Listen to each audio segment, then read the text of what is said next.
Por que essa parasita está aqui? Cai fora daqui. As palavras me atingiram como um tapa. Fiquei congelada na porta da minha própria casa de praia, encarando meu cunhado Carlos. Seu rosto estava contorcido de desprezo, o dedo apontado para mim. Atrás dele, via os pais, os dois irmãos e a família estendida, espalhada pelos meus móveis, bebendo nos meus copos, os sapatos jogados no meu carpete branco. Meu nome é Ana. Tenho 32 anos e trabalho como bióloga marinha em Florianópolis. A casa de praia na Praia do Rosa, onde estava sendo humilhada, era minha. Comprei há 3 anos com dinheiro que economizei, recompensa por anos de trabalho árduo. Com licença, consegui dizer. Estamos tendo uma reunião de família aqui. Ninguém te convidou, rebateu Carlos, casado com minha irmã Juliana há 5 anos. A Juliana disse que podíamos usar neste fim de semana. Volta para Floripa e vem no próximo fim de semana. Olhei para Juliana. Ela estava ao lado da bancada, os olhos no celular, recusando-se a me olhar. Ela sabia que eu viria. Mencionei isso 2 dias atrás no jantar de aniversário da mãe. Juliana, podemos conversar? Ana, não achei que você viesse mesmo, ela disse dando de ombros. A família do Carlos precisava de um lugar. Achei que você não se importaria. Você achou errado. Carlos se aproximou. Temos 15 pessoas aqui. Você é uma só. Faça as contas. Algo dentro de mim mudou.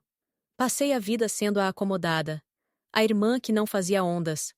Emprestei dinheiro para eles, cuidei dos filhos sem reclamar, ajudei a família do Carlos inúmeras vezes. E era assim que me retribuíam. Sorri. Não foi um sorriso caloroso. Tudo bem, estou indo embora. Ótimo. Finalmente, bom senso, disse Carlos. Só para deixar claro, você está me dizendo para sair da minha própria propriedade? É exatamente isso. E você, Juliana, está de acordo? É só um fim de semana, Ana. Não seja dramática. Ok. Então aproveitem o fim de semana. Saí ouvindo risadas. Eles achavam que tinham vencido. Não faziam ideia do que estava por vir. 3 minutos depois, parei num posto de gasolina. Mãos tremendo de adrenalina, comecei a fazer ligações. Primeiro meu advogado, depois meu administrador de propriedade. Quando terminei, estava escurecendo. Me permiti um momento de dúvida. Eu realmente ia fazer isso? Então lembrei do desprezo do Carlos, do jeito que Juliana simplesmente ficou parada. Sim, eu absolutamente ia fazer isso. Juliana e eu fomos próximas crescendo. Ela era 3 anos mais velha, a primogênita perfeita. Eu era a quieta, estudiosa. Não me ressentia. Trilhei meu próprio caminho. Depois do doutorado em biologia marinha, consegui posição no Projeto Tamar. Passei 6 meses reformando a casa de praia, transformando-a em algo lindo. Juliana visitou uma vez, olhou 10 minutos e disse que era bonitinho. Ainda assim, dei a ela uma chave reserva. Confiava nela. Essa confiança estava mal colocada. Na manhã seguinte, me encontrei com meu advogado Gregório. Ele ouviu sem interromper, enquanto expliquei a situação. Você tem várias opções, disse ele. A opção nuclear seria chamar a polícia. Mas há outra. Nós os deixamos muito, muito desconfortáveis.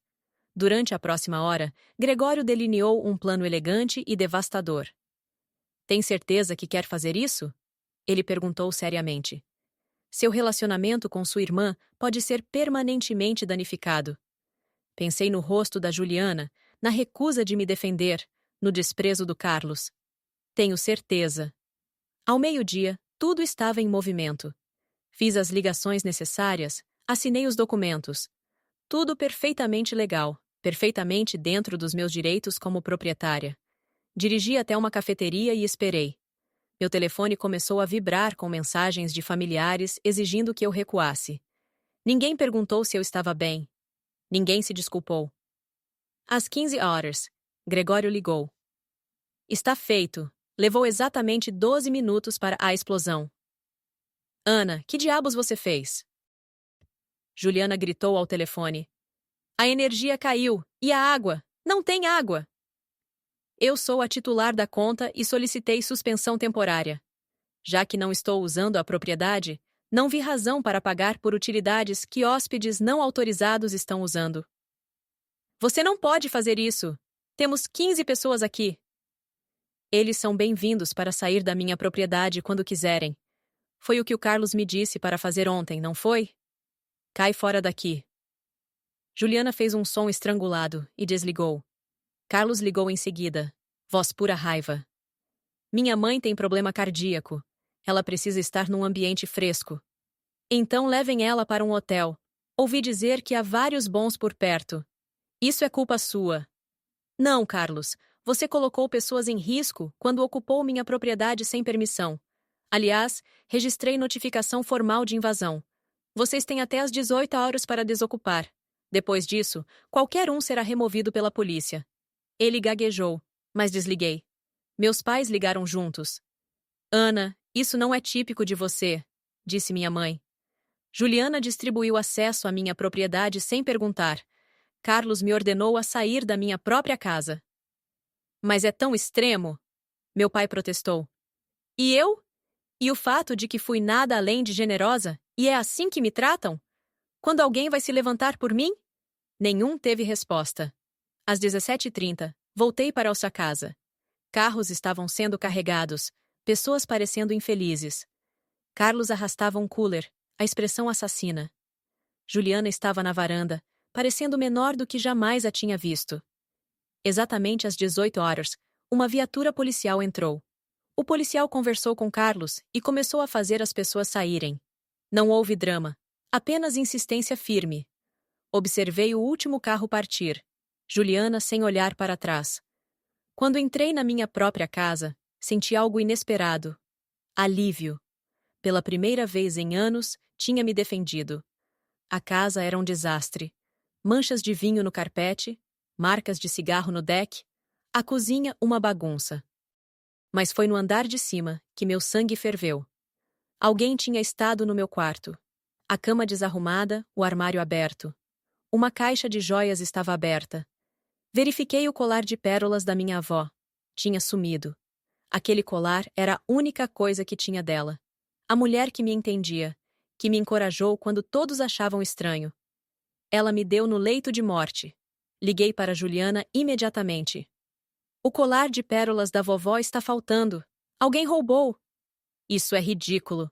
Ninguém roubou nada. Estava na minha caixa ontem e agora sumiu. Quem esteve no meu quarto? Vou registrar boletim de ocorrência. Você não ousaria. Me observe. Ou esse colar reaparece amanhã, ou vou pressionar acusações contra todos. Tenho nomes, tenho fotos. Você mudou, Ana. Você costumava ser legal. Não, Juliana. Eu costumava ser capacho. Tem diferença. Uma policial chegou dentro de 1 hora e registrou tudo.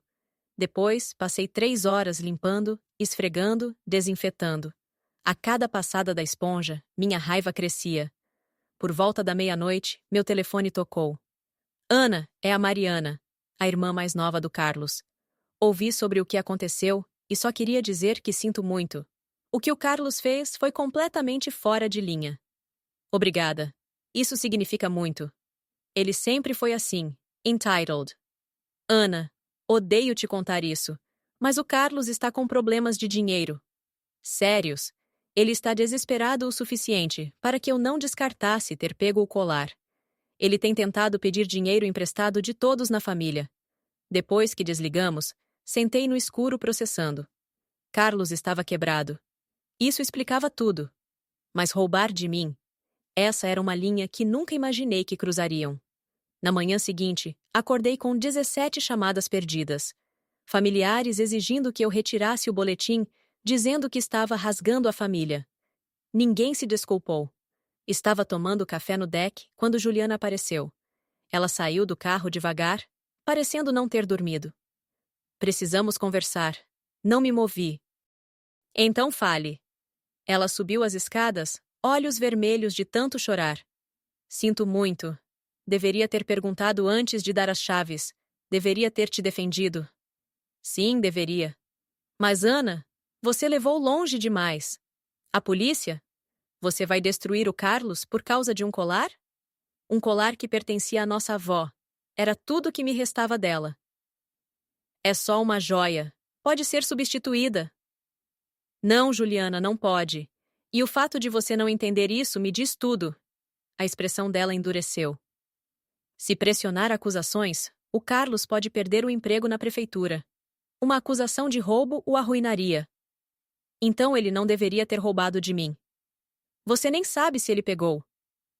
Então diga a ele para provar sua inocência. O rosto dela ficou vermelho. Você está sendo irracional. Tudo bem? Quer jogar duro? Mamãe e papai estão vendendo a casa do lago. Iam deixar para nós duas, mas agora estão mudando o testamento. Tudo vai para mim. Você está cortada completamente. Um mês atrás, isso teria me devastado. Mas olhando a expressão distorcida da minha irmã, só senti clareza fria. Se é o que querem, é escolha deles. Mas acabou, Juliana. Acabei de ser o plano reserva, a confiável, a pisoteada. Você fez sua escolha. Agora viva com ela. Ela me encarou, depois virou e foi embora. Não chorei. Apenas me senti livre. 3 dias depois, a delegada Walsh ligou. Dona Ana, tivemos um desenvolvimento. Pode vir à delegacia? Na sala de conferência, um detetive me esperava. Sou o detetive Barnes. Recebemos denúncia anônima sobre uma casa de penhores em São José. Encontramos seu colar. Ele deslizou uma fotografia pela mesa. Era Carlos, claramente capturado na câmera, entregando o colar da minha avó. O timestamp mostrava sábado à noite. É ele. É meu cunhado. Emitimos mandado de prisão. Furto qualificado. Dado o valor de R$ 15.000, ele será detido nas próximas 24 horas. Saí da delegacia entorpecida. Carlos ia ser preso. Minha família ia implodir. Meu telefone tocou. Minha mãe, voz tremendo. Ana, o que você fez? A polícia está prendendo o Carlos. Mãe, o Carlos roubou de mim. Pegou algo insubstituível e penhorou por dinheiro. Deixar passar. Família é mais importante que coisas. Carlos não achou família importante quando roubava de mim. Juliana não achou quando distribuiu minha casa. E você não acha importante o suficiente para perguntar se estou bem. Carlos tem 2 filhos. Você vai colocar o pai deles na cadeia. Não, mãe. Carlos se colocou lá quando cometeu um crime. Ana Maria, sou sua mãe e estou te dizendo para retirar essas acusações. Algo em mim estourou. Ou o quê? Vão me tirar do testamento? Juliana já contou. Acabei de fingir que ser família significa aceitar ser tratada como lixo. Desliguei e bloqueei o número. Naquela noite, Mariana apareceu na casa de praia. O Carlos foi preso. A Juliana está surtando. A família inteira declarou você inimiga número 1. Imaginei. Pelo que vale, acho que fez a coisa certa. Carlos sempre se safou de tudo. Ela pausou. Ana, tem algo que deveria saber. O Carlos está em problema mais profundo que o colar. Quando foi preso, a Juliana revirou o escritório. Encontrou documentos. O Carlos vem desviando dinheiro do trabalho. Nos últimos 2 anos, pegou quase R$ 180.000. Senti meu queixo cair.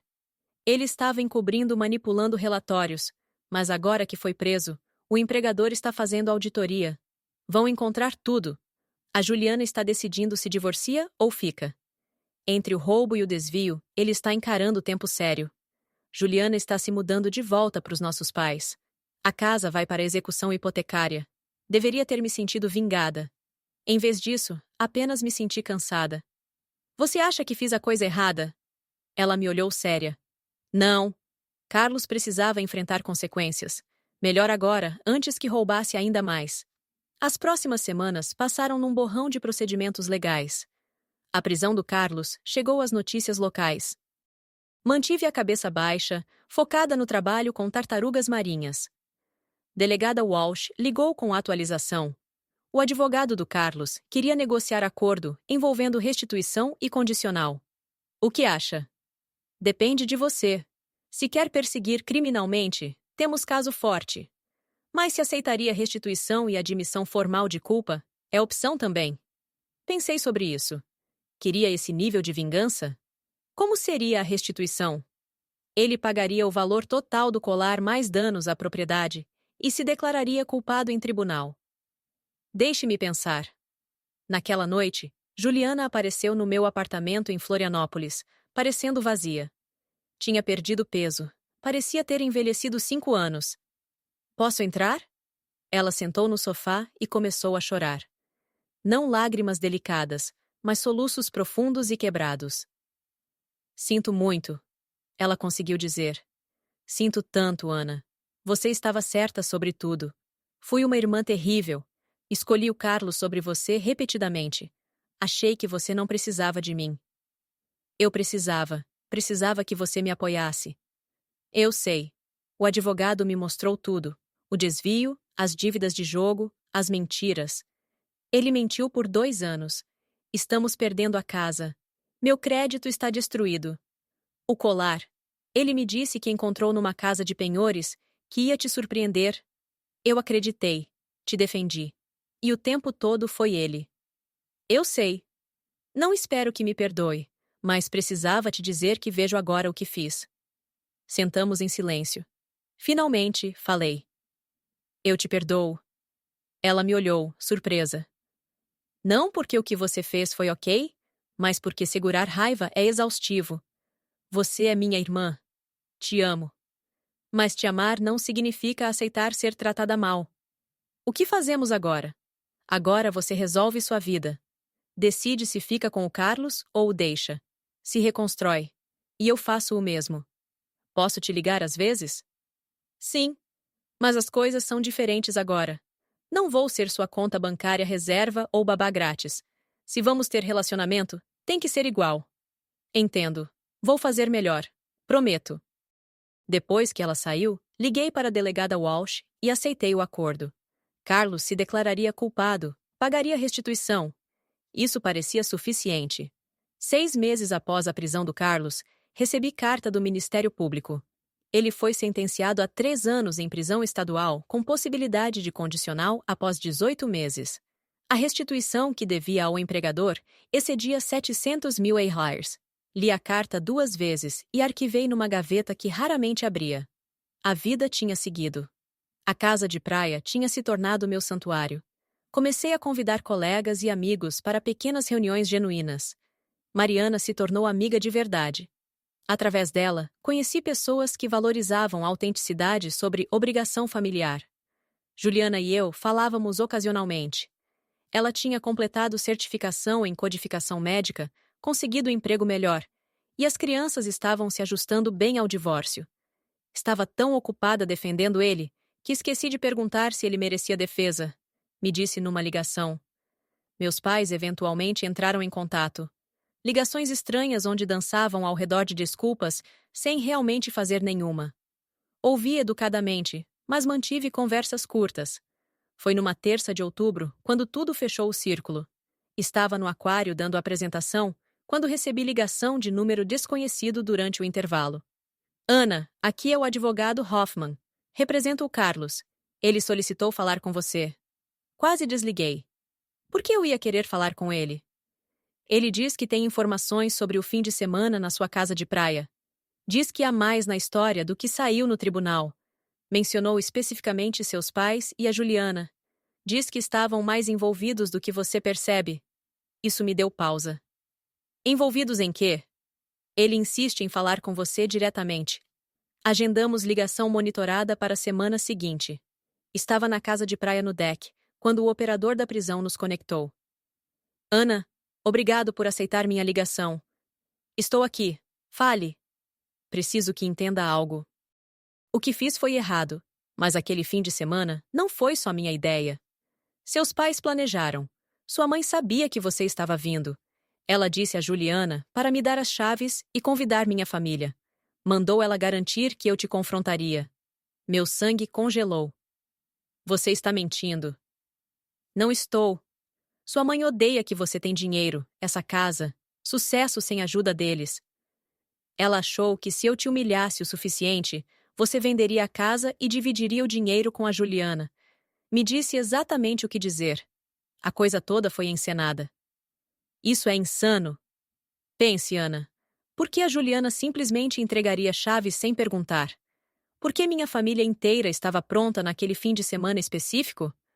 Sua mãe armou porque queria que você se sentisse pequena. Me levantei, andando pelo deck. Mesmo se for verdade, você ainda roubou de mim. Peguei. Admito. Estava desesperado. Mas quero que saiba a verdade. Seus pais me usaram como arma contra você. Por que está me contando isso agora? Porque acho que você merece saber que as pessoas com quem está tentando reconstruir relacionamentos foram as que orquestraram tudo. Depois que a ligação terminou, sentei na escuridão processando. Se ele estava dizendo a verdade, meus pais não apenas falharam em me defender, tinham ativamente armado para que eu fosse humilhada. Peguei o telefone. Tinha desbloqueado o número da minha mãe meses atrás, mas não usado. Agora, pressionei ligar. Ana, é você? Estou tão feliz que ligou. Você estava envolvida em planejar o incidente da casa de praia? Silêncio. O Carlos é criminoso e mentiroso. Responda a pergunta, mãe. Você planejou? Posso ter sugerido a Juliana que a casa estava vazia e a família do Carlos precisava de lugar. Não achei que você realmente apareceria. Você sabia que eu estava vindo. Juliana te contou no jantar de aniversário. Achei que você seria razoável, que entenderia que a família precisava do espaço mais que você.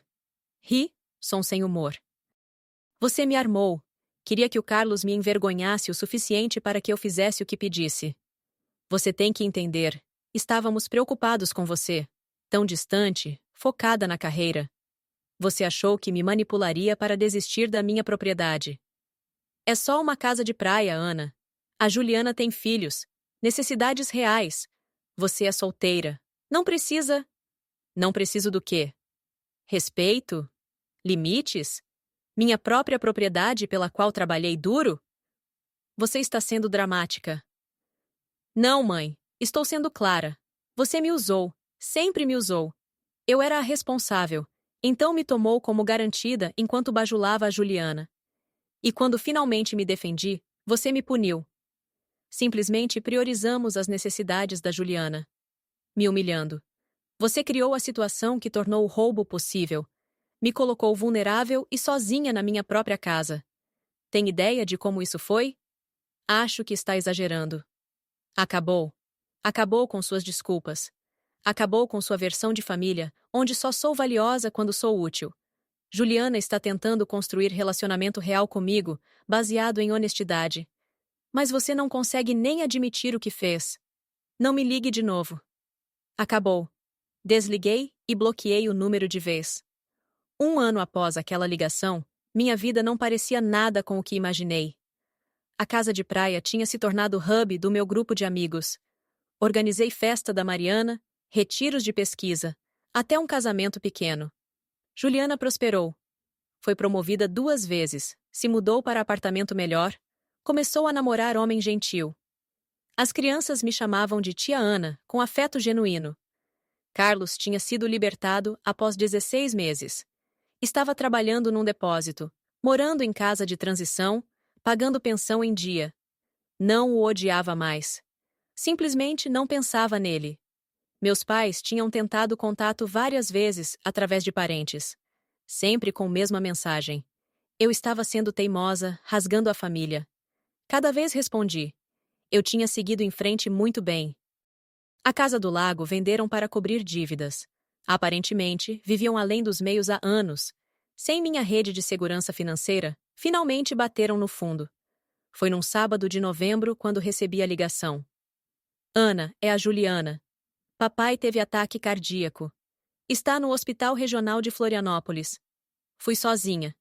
Encontrei Juliana na sala de espera parecendo exausta. Fizeram cirurgia de emergência. Vai ficar bem. Mas ele está pedindo por você. Não sei se posso fazer isso. Não estou pedindo para perdoá-lo, mas ele quase morreu essa noite e está com medo. Seja lá o que fez, ele ainda é nosso pai. 5 minutos. Vou dar 5 minutos. Minha mãe estava saindo do quarto quando me aproximei. Parou quando me viu, surpresa e vergonha no rosto. Ana. Você veio. Passei por ela sem responder. Meu pai parecia pequeno na cama hospitalar. Seus olhos abriram quando entrei. Ana, você veio. Vim. Sinto muito. Por tudo. Por não te proteger. Por concordar com os esquemas da sua mãe. Por escolher conforto sobre fazer o certo. Por que fez isso? Porque era mais fácil. Porque dizer não para ela significava conflito. Me disse que estava mantendo a paz, mas estava sendo covarde. Você me machucou, pai. Seriamente. Eu sei, e não posso desfazer. Mas assistir você ir embora, construir vida sem nós, me ensinou algo. Você foi mais corajosa do que jamais fui. Escolheu integridade sobre conforto. Conversamos por 20 minutos. Não consertou tudo, mas pareceu um começo. Não exatamente reconciliação, mas reconhecimento. Naquela noite, sentei no deck sozinha e pensei sobre a jornada que começou com gritos na minha própria casa. Tinha perdido muito. A família que achei que tinha, a crença ingênua de que sangue sempre significava lealdade. Mas ganhei mais. Autorrespeito, amizades genuínas, irmã que finalmente podia confiar. E mais importante, ganhei conhecimento de que podia me defender e prosperar. Olhando para trás, para aquele momento quando Carlos gritou comigo, podia ver pelo que realmente era. Não um fim, mas começo. O começo de vida, onde finalmente me coloquei em primeiro lugar.